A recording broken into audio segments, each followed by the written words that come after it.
we landed on the moon on the 4th day, and on the 7th day we left and rendezvoused. We started home on the 8th day. The moon isn't a destination anymore. It's a high-altitude ghost. Charlie Duke is one of the few men alive who knows the scent of its dust, a metallic tang like spent gunpowder and the crushing weight of its absolute silence. People often ask him why we stopped going, expecting a conspiracy or a technical glitch. The truth is much colder. We didn't lose the technology, we lost the why. We traded our audacity for a spreadsheet. So, what about Duke's revelations? The golden cage of Apollo. In the late 1960s, NASA wasn't just an agency, it was a secular religion. Charlie Duke and his peers weren't just pilots, they were the high priests of a brand new frontier. But looking back, that era wasn't a sustainable model for exploration. It was a golden cage. We were operating on a war footing without a formal declaration of war. The sheer, raw energy of the Apollo program was fueled by a singular, desperate terror, the fear of coming in second. When President Kennedy threw down the gauntlet, he didn't give NASA a mission statement. He gave them a deadline. That deadline created a culture of whatever it takes. If an engine exploded on the stand, they built 3 more. If a computer fried, they rewired the logic by hand. Money was treated like oxygen, infinite and necessary. At its peak, nearly 5% of the entire federal budget was poured into the Saturn V rockets. It was a beautiful, chaotic, and temporary madness. Duke remembers the intensity of that environment. It was a pressure cooker, where the only relief was the launch pad. But this intensity came with a hidden price. Because the goal was so narrow, land a man and bring him back, the entire infrastructure was disposable. We built the most complex machines in human history, flew them once, and then dropped them into the Atlantic Ocean. It was the ultimate throwaway culture, and it worked brilliantly for a sprint. The problem with a sprint, however, is that you eventually run out of breath. The Apollo program was designed to win a race, not to build a neighborhood. Once the finish line was crossed and the Russian threat faded into the background of the Cold War, the golden cage began to rattle. The public, once glued to their television sets, began to see the moon as a been there, done that checked box. The audacity that built the Saturn V became a liability in a world that suddenly cared more about the cost of bread than the craters of the moon. The transition was jarring. The heroes were still there, the rockets were still ready, but the heartbeat of the nation had skipped. But when the finish line was crossed, the adrenaline evaporated instantly. The price of a footprint. In the 60s, you observed this in old movies.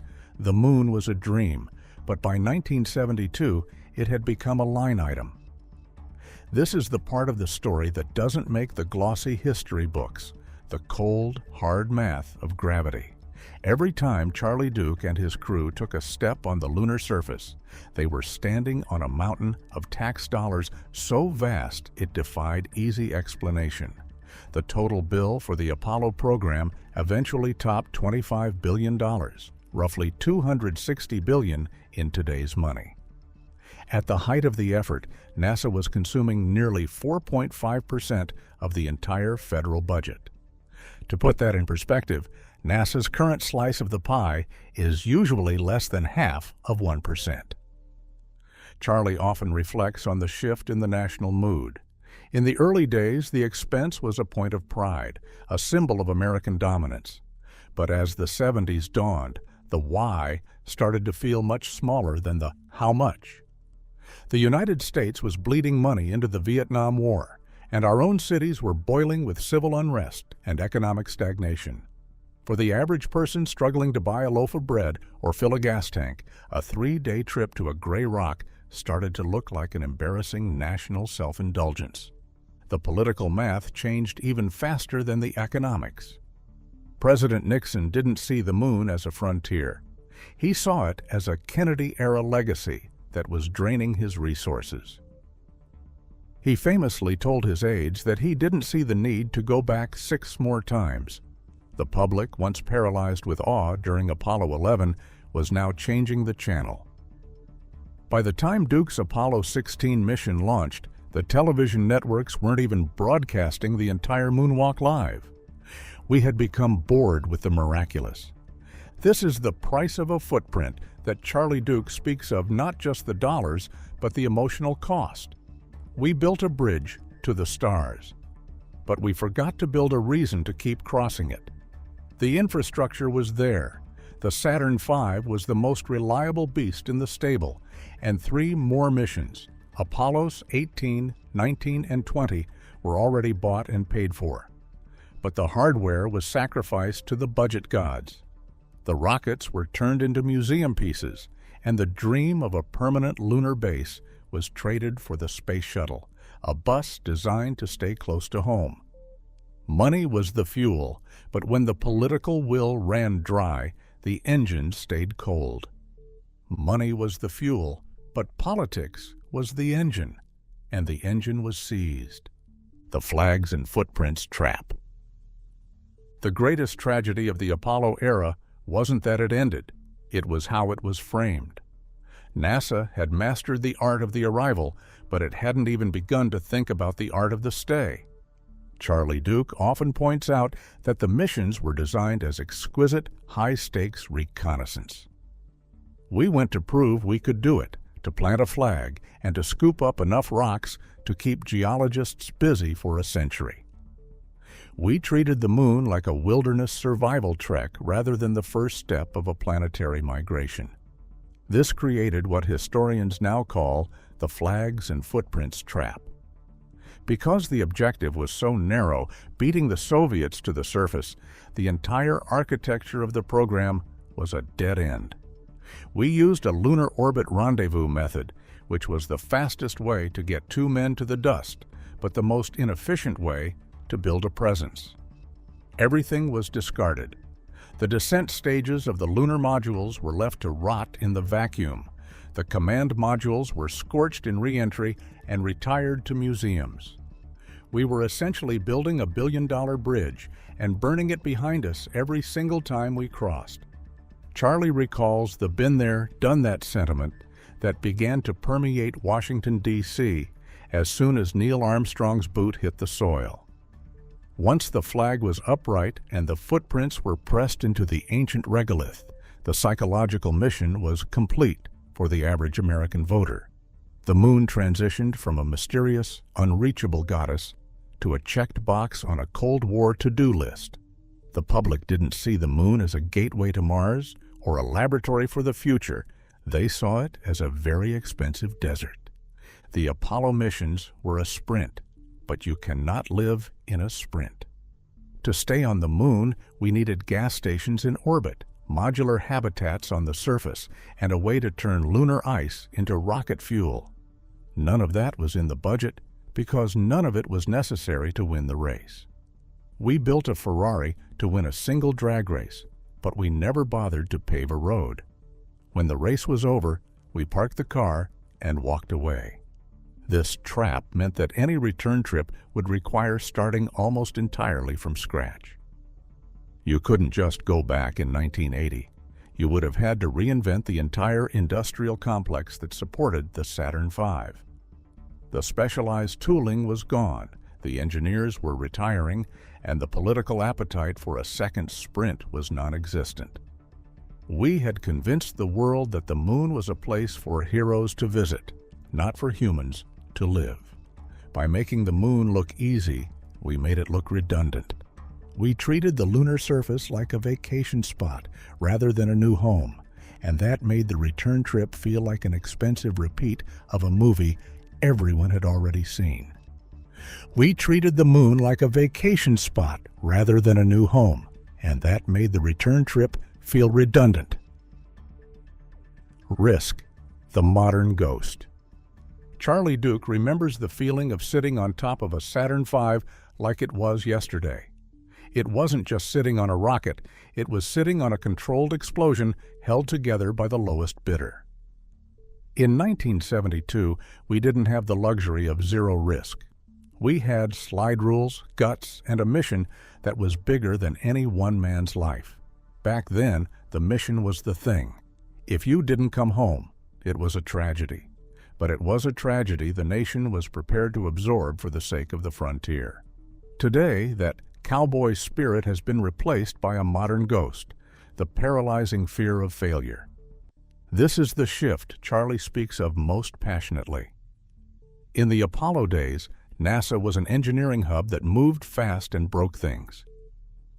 If a test failed, they studied the wreckage, fixed the bolt, and launched again in 6 months. But somewhere between the moon and the space shuttle, the culture changed. NASA evolved from a daring explorer into a cautious government bureaucracy. We became obsessed with a safety-first mantra that ironically makes it nearly impossible to do anything truly dangerous. And let's be honest, strapping yourself to a pillar of fire and aiming for a rock 238,000 miles away is inherently, beautifully dangerous. The ghost of the Challenger and Columbia disasters hangs heavy over every meeting in Houston. We lost 14 souls, and the scars from those days never really healed. It made us pull back. It made us double-check the double-checks until the windows of opportunity slammed shut. Duke looks at the modern landscape and sees committees where there used to be commanders. He sees 3-year studies on things they used to decide over a cup of coffee. When you are terrified of a headline that says, NASA fails, you stop taking the swings that lead to home runs. We've traded the bold, fail-fast engineering of the 60s for a fail-never policy that results in doing nothing at all. To get back to the moon, you have to accept that space is a cold, unforgiving vacuum that doesn't care about your safety protocols. Charlie's take is simple. You can't build a ladder to the stars when everyone is afraid of someone falling off the first rung. We've become a society that wants the glory of the moonwalk without the gut-wrenching risk of the launch pad. But the moon doesn't give itself up to the cautious. It belongs to the brave. And right now, our bravery is buried under a mountain of paperwork. It's hard to build a ladder to the stars when everyone is afraid of someone falling off the first rung. The missing big bad. Human beings are funny creatures. We rarely do great things just because they are great. We do them because we want to win. Charlie Duke lived through the era where the big bad was the Soviet Union, and that rivalry was the most powerful engine in human history.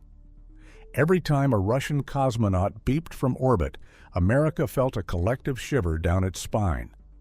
That fear was a gift. It provided a clarity of purpose that no scientific curiosity could ever match.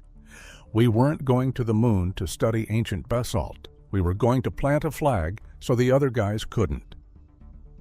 But when the Cold War began to thaw and the space race turned into the space handshake, symbolized by the Apollo-Soyuz mission in 1975, the primary motivator evaporated. Without a villain to beat, the moon suddenly looked like a very expensive, very gray desert. Charlie remembers how the conversation shifted. It wasn't about beating the Reds anymore. It was about international cooperation and scientific advancement. While those are noble goals, they don't open checkbooks in Congress. They don't make the average person feel like their way of life is on the line. The psychological wall we hit was simple. For the good of humanity is a much harder sell than to beat the other guy.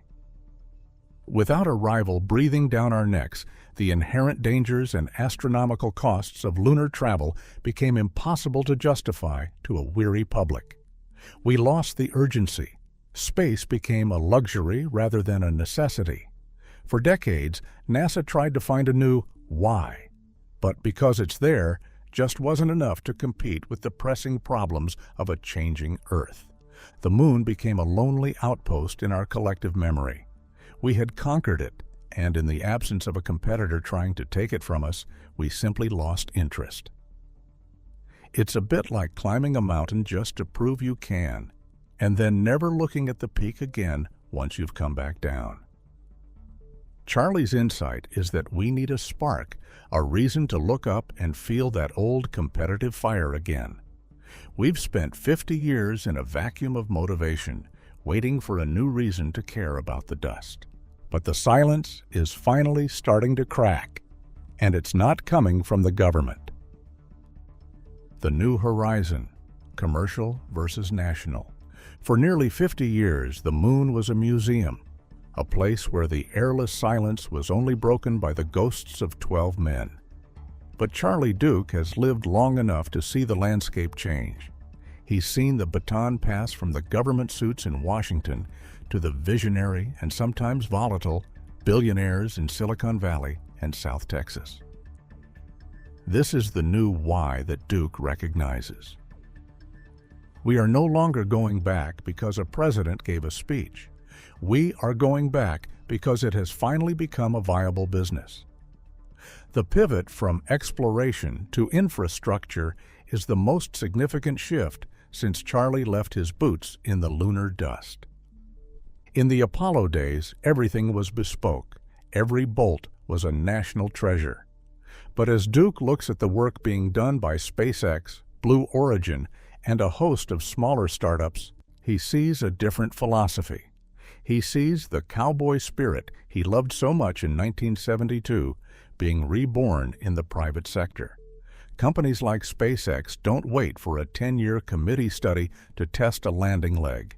They launch, they crash, they learn, and they launch again.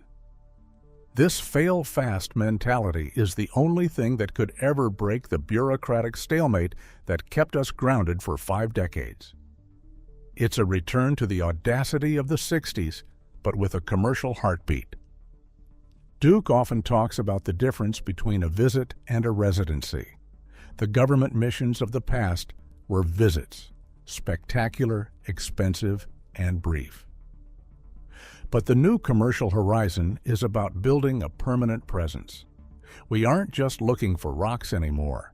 We're looking for water ice in the polar craters to turn into rocket fuel. We're looking for ways to 3D print habitats out of lunar soil. The old guard, like Duke, watches this with a mix of awe and validation. They always knew the moon was the gateway. It just took the world 50 years to figure out how to pay for the door. When Charlie stands in the shadow of the massive SLS rockets or watches a Starship test, he doesn't see a competition between the old and the new. He sees a relay race. The government showed it was possible. The private sector is showing it can be sustainable. We are finally trading the sprint for a slow, steady walk back to the craters. And this time, we aren't going to bring the hardware back home to put in a museum. We're going to leave it there and build a world on top of it. We are finally trading the sprint for a slow, steady walk back to the craters. The dust is waiting. For over 50 years, that photo has been a source of comfort and inspiration for many people. It shows Charlie Duke, his wife, and their 2 sons sitting on a bench. For over 50 years, that photo has endured the brutal lunar days and the frozen nights, slowly bleaching white under the unfiltered sun. It is a quiet, haunting reminder that we didn't just send machines to the moon, we sent ourselves. We sent our dreams, our families, and our future. Charlie Duke knows why we didn't go back. We didn't leave because the technology failed or because the moon was too far. We left because we weren't ready to grow up. We were like children who climbed a tall tree on a dare, looked around for a moment, and then climbed back down because it was time for dinner. We achieved the impossible and then got distracted by the mundane. We chose the safety of the ground over the glory of the heights. But the dust is still there, and it hasn't forgotten our names. As a new generation of explorers prepares to follow the trail blazed by the Apollo 12, they carry a different kind of fire. They aren't just going to prove a point, they are going to plant roots. Charlie's hope is that the next time a human hand touches that lunar soil, it won't be for a visit. It will be for good. The moon isn't a tombstone after all, it's a mirror. It shows us exactly how much we can achieve when we stop being afraid of the dark. The dust is waiting for our return. What do you think? Leave your comments below and hit that subscribe button if you haven't. Thanks for supporting us.